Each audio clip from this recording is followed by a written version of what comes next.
Assalamualaikum warahmatullahi wabarakatuh. Insan Edukasi, jumpa lagi dengan saya Anissa Fatika pada podcast Kabar Pendidikan yang dipersembahkan oleh UPT TIKP Dinas Pendidikan Provinsi Jawa Timur. Pada episode kali ini kita akan membahas sukses juara 1 Lomba Modul Ajar Kurikulum Merdeka SMK pada GCC 2023. Sudah bergabung narasumber via Zoom Ibu Elvin Nur Mufida SPD MPD. Beliau adalah guru SMK Negeri Kertoharjo Kabupaten Magetan, peraih juara 1 Lomba Modul Ajar Kurikulum Merdeka pada GCC 2023. Halo Ibu Elvi, apa kabar Ibu? Alhamdulillah baik, sehat terus, semangat harus. Baik Ibu, terima kasih sudah mau bergabung pada podcast Kabar Pendidikan Ibu. Pada episode kali ini kita akan membahas dan berbincang-bincang terkait prestasi Ibu yang diraih di GCC 2023 Ibu. Mungkin langsung ke pertanyaan ya, Bu. Izin bertanya. Yang pertama, prestasi Lomba Boleh. Ajar Kurikulum Merdeka pada GCC 2023 kemarin itu lombanya seperti apa nggih, Bu? Kemarin itu yang saya ikuti kebetulan lombanya tentang modul ajar, ya. Jadi membuat modul ajar tentang pembelajaran berdiferensiasi yang ada di jenjang SMK. Dan alhamdulillah waktu itu saya menerapkan model pembelajaran yang saya ciptakan sendiri. Jadi saya memadukan antara inquiry dengan project based learning yang saya namakan pembelajaran QRIDS, meningkatkan kreativitas dan ke penalaran kritis pada siswa.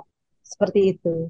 Baik, Ibu. Yang selanjutnya persiapan seperti apa nggih, Bu? Yang Ibu persiapkan sewaktu sebelum mengikuti lomba ini sehingga meraih juara 1, Ibu. Iya, tentu saja ada strategi-strateginya ya, Mbak ya. Yang pertama memang sebelum saya mengikuti lomba, model pembelajaran ini telah saya laksanakan lebih dulu di sekolah. Jadi saya mencoba dulu eh, apa efektivitas pelaksanaan kegiatan pembelajaran ini di sekolah, sejauh mana sih ini dapat meningkatkan kreativitas dan penalaran kritis pada siswa seperti itu. Karena yang terbentuk dari model-model pembelajaran itu kadang tidak semua karakter masuk gitu, tapi karakter yang diminta dengan global saat ini itu kan memang anak bisa berpikir kritis. Nah, dengan QRIT itu saya mengawali strateginya dengan tes diagnostik ya. Saya melakukan tes diagnostik dengan siswa,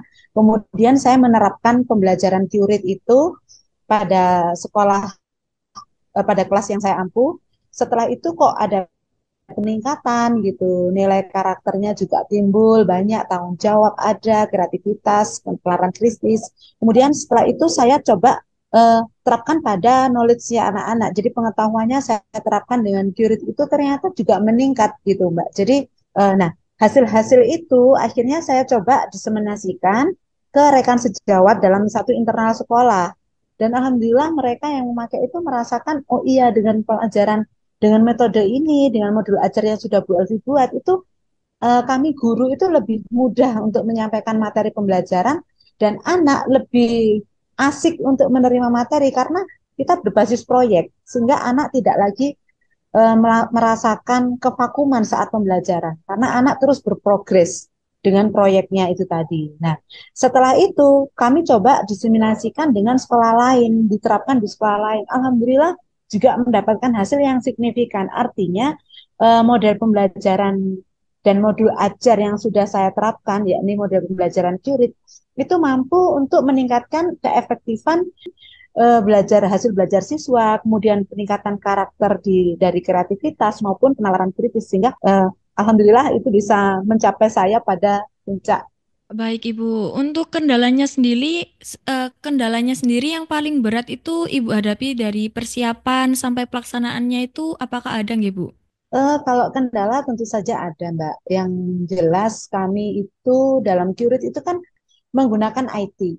Jadi guru memang wajib menggunakan IT sebagai eh, proses kontennya. Jadi kami kan menggunakan diferensiasi, ada proses, ada konten, ada produk. Nah, pada pendekatan konten itu kami menggunakan pembelajaran berbasis web yang mana di dalamnya anak-anak terintegrasi dengan Pinterest, terintegrasi dengan TikTok, YouTube. Nah, itu butuh kuota yang tidak sedikit.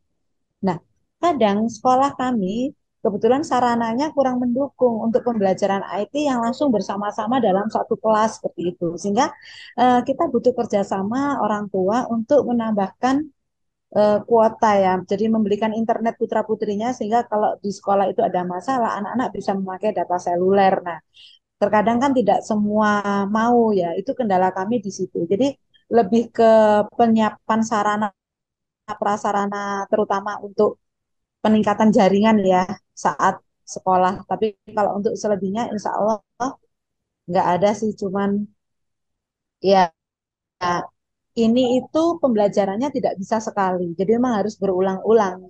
Nah, terkadang kita menemukan titik efektivitasnya itu pada penerapan ketiga atau keempat. Jadi kalau kita sudah dari penerapan kedua sudah merasa kok nggak ada perubahan, terus kita menyerah ya, artinya kita belum belum bisa menghadapi tantangan itu seperti itu. Baik, Ibu. Untuk dukungan sendiri, Ibu memperoleh dukungan dari cabang dinas dan sekolah dalam mengikuti lomba ini itu seperti apa, nggih, Bu? Kemarin saat saya mengikuti lomba GCC itu, kabar pertama memang saya dapatkan dari sekolah, nah sekolah itu dari dinas. Kemudian saya mencoba mengikuti dan saya meneruskan apa yang telah saya teliti sebelumnya, saya observasi, saya wawancara sebelumnya. Kemudian di situ sekolahan memberikan ruang pada kami ya, pada saya dan teman-teman gitu yang mau ikut GCC, terutama saya karena saya membutuhkan banyak bandwidth waktu itu, beberapa tambahan bandwidth untuk kegiatan sekolah dan model pembelajaran saya, dan alhamdulillah sekolah memberikan ruangan khusus yang memang internetnya paling lancar gitu ya untuk selama proses saya menerapkan materi itu. Dan kemudian sekolah juga memberikan keleluasaan pemakaian sarana contoh seperti audio video, jadi kayak syuting, broadcast dan lain sebagainya itu sekolah memberikan, Mbak. Dan untuk cabang dinas memberikan support itu ada beberapa banyak masukan yang bisa membuat saya jadi lebih terarah dalam mengikuti lomba. Jadi kalau cabang dinas memang memberi ruang yang cukup luas untuk kami bisa selalu berkonsultasi, baik dari metodenya maupun dari sisi bagaimana peluang itu. Terus kemudian memberi ruang juga pada saya untuk mendiseminasikan karya saya kepada guru lain di dalam naungan cabang dinas. Seperti itu. Oke, Ibu. Untuk pertanyaan terakhir nih, Bu. Mungkin Ibu bisa menyampaikan pesan untuk teman-teman guru yang ingin berprestasi di GCC tahun berikutnya, Ibu. Ya, kalau untuk teman-teman pesan saya satu, fokuskan pada tujuan, jangan cuma ambil perasaan, tapi buatlah sebuah keputusan.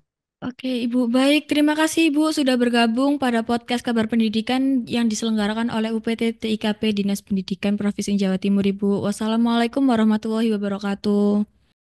Insan edukasi tanpa terasa, waktu kita di podcast Kabar Pendidikan harus berakhir. Berjumpa lagi pada episode berikutnya. Saya Anissa Fatika pamit undur diri. Jangan lupa like, komen, dan subscribe pada channel YouTube UPT TIKP Dinas Pendidikan Provinsi Jawa Timur. Wassalamualaikum warahmatullahi wabarakatuh. Salam EduTech, UPT TIKP terus maju dan inovatif.